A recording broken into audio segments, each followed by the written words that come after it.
दोस्तों आप देख रहे हैं मस्त भोजपुरी। एक बार फिर से आपका स्वागत है।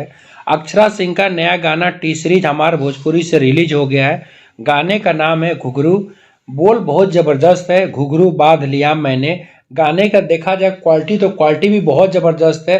वैसे भी टी सीरीज हमारे भोजपुरी से कोई भी गाना आता है, गाना जबरदस्त होता ही है।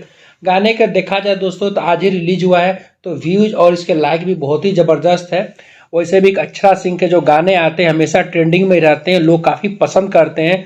खास तौर से लड़के बहुत ज़्यादा पसंद करते हैं। उनका जो डांस स्टेप है, जो स्टाइल है, बहुत ही ज़बरदस्त है। इस गाने को लिखा है आजाद सिंह ने और म्यूजिक दिया है शिरीष पांडे ने और वीडियो को डायरेक्ट किया है मुदस्सर खान ने। तो मुझे तो बहुत ज़बरदस्त लगा। आप इस गाने को जा करके टी सीरीज हमारे भोजपुरी पर सुनिएगा, आपको भी बहुत अच्छा लगेगा।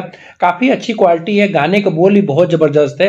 अब दोस्तों अगर बात करते हैं इस पूरे वीडियो का, तो बहुत अच्छी तरीके से सेट डिजाइन किया गया है। खास तौर से अगर कास्ट्यूम का देखें तो कास्ट्यूम पर बहुत अच्छा ध्यान दिया गया है। आने वाले समय में दोस्तों बॉलीवुड इंडस्ट्री की तरह हमारे भोजपुरी इंडस्ट्री